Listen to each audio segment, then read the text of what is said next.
Yan, shoutout sa ating lahat dyan. Nandito tayo. Magre-reaction upload video tungkol dito sa basher ni Beyonce. May post itong babaeng si Lilibet Bustamante Cantar. Doon ito nagkukomento sa FB page na pagmamay-ari ni GP Alibio.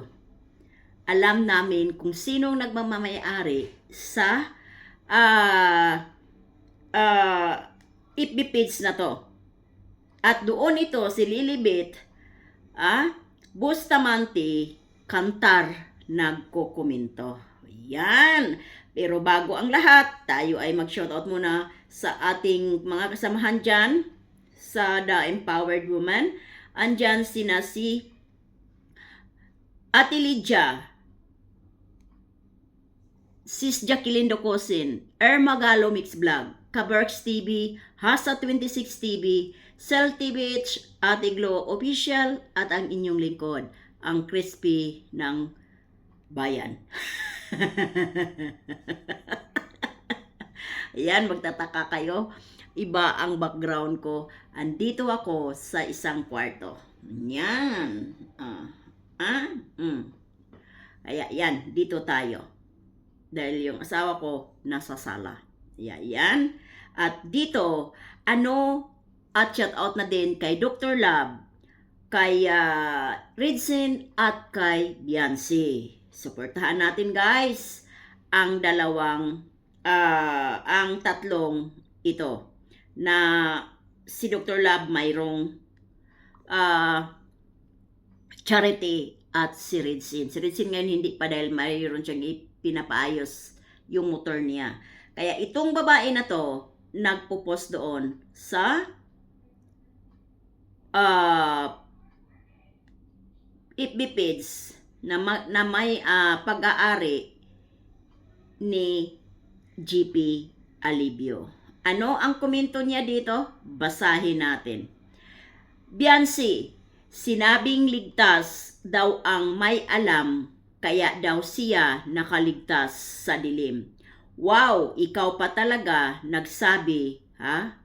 Ayan, kaya nga kayo nakapag-celebrate ng anniversary ng magulang mo kasi inalis kayo sa dilim ng kalingap. Sa palagay mo, magagawa niyo yan. Ganon pa din, sitwasyon ninyo, huwag masyado magmalaki girl. Alam ng viewers kung ano kayo, huwag ka na magpaparinig. Nakakahiya lang. Kung gets mo yung sinasabi ni Beyonce, matalino ka. Pero pulpul ka pala eh. Yung ibig sabihin, yung sinabi ni Beyonce na ligtas siya dahil may alam. Ano ang alam ni Beyonce? Kaya siya iniligtas ng Panginoon. Alam niya na hindi lugar para sa kanya. Nalalaman niya ang mga bagay-bagay na hindi niya akalain. Kung ano man yun, siya lang yung nakakaalam. Yun ang ibig sabihin. At wag mong isumbat kung ano sila ngayon at noon. Kapalaran ni Beyonce na gano'n na ang buhay nila. May taong ginamit ang Panginoon na yun ang magdala sa kanilang kasaganahan sa buhay. Sino siya? Si Dr. Love. Dahil bago ibinigay ni Dr. Love si Beyonce, may mga sponsor na. Isa, si Sir Winnie. Kung alam lang ninyo si Sir Winnie, siguro ay lalaki ang mga mata ninyo. Huwag lang ninyong tingnan yung mga sponsor na andoon sa abroad. Tingnan din ninyo yung mga sponsor na nasa Pilipinas kung ano ang mga kakayahan mga yan. kayo nakatingin, sponsor sa ibang bansa. Pero yung nasa Pinas, parang baliwala ninyo. Pero yun pala ang pinakamayaman sa lahat ng nag-i-sponsor. Si Sir Winnie, siya yung unang sponsor ni Beyonce. Siya mismo ang nagsabi na isa siya sa kauna-unahang nag-sponsor kay Beyonce. Kaya nung dinala siya ni Dr. Love kay Kalinga Prab, nadagdagan. At hindi yan itinanggi. Pero nang umalis siya sa Kalingap, hindi nagpaiwan yung mga sponsor. Kaya naging tuloy-tuloy yung grasya niya. Naintindihan mo yun? Naintindihan mo? Lilibet, Bustamante Kantar? Kaya wala kang dapat isusumbat. Dahil kung sumbatan lang naman, mayroon din kaming isusumbat sa idol ninyong Ido. Magkaroon ba din si Ido ng mga material na bagay? Kung hindi niya na partner si Beyonce, na dumami lalo yung sponsor niya? Dahil yung mga sponsor ni Beyonce, nag-sponsor din sa kanya? Vice versa sila, kumbaga? Lilibet Bustamante? Wag sa palagay mo magagawa. Magagawa pa din. Bakit? Hindi siya iniwanan ng mga sponsor eh. Kung sino yung sponsor niya noong panahon, intact sa kanya hanggang ngayon. Mag-isip ka din.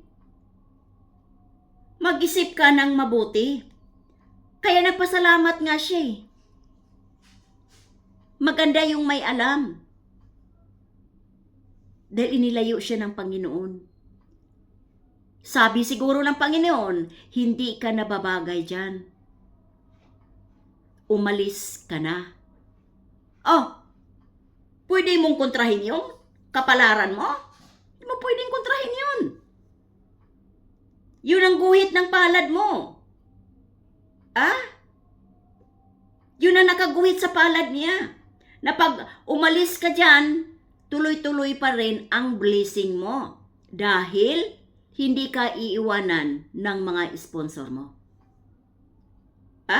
Ganun yun. At sa mga nagsasabi na wala nang nagpapalipad si Beyonce, lukuhin ninyo ang lilang ninyo. Dahil yung last niyang live kahapon, 23 ang nagpapalipad sa kanya. Number 1 siya sa Biz Chatter. Magkano ang kikitain niya doon? 23,000 piso. Hindi kasali ang mga palipad. O kasama na ba doon? Di ako gaanong sure. Kaya, huwag ninyong ipakalat ang mga kasinungalingan. Dahil mapapahiya kayo. Dahil supalpalin namin kayo. Hindi kayo mamamayapa sa mga pinapaniwalaan ninyong kasinungalingan. Manood kayo sa nagpatuwing live. Diyan nyo makikita kung wala na ba talagang nagpapalipad o gumagawa-gawa lang kayo ng kwento para kayo paniniwalaan. Di ba?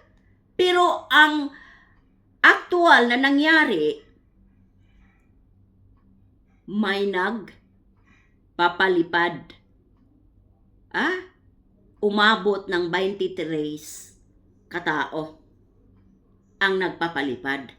maliban sa mga super gift. Mayroon naman dito ding nagkomento na Tatchap Parfer Ferrer. Ano ang komento? Best Actress Hansel, the ungrateful woman I've known, was mayabang pa kaysa may ambag. Talaga? Si Hansel mas mayabang pa sa nag-ambag? Kailan nagmamayabang si Hansel? Umiyak dahil nasasaktan sa mga pangbabash sa mga comment section ng mga reactor. At bakit ba nagpatulpo? Doon sila natitrigger sa reaction ni Kuya Bal. Napapalayasin si Hansel.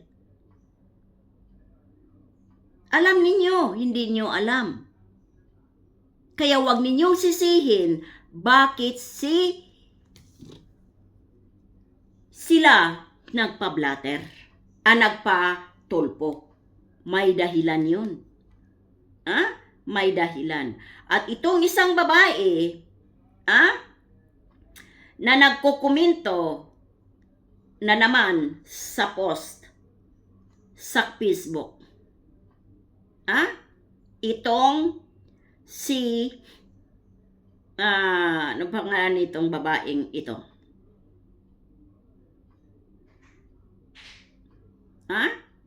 Itong babaeng ito, si Teresa Bautista.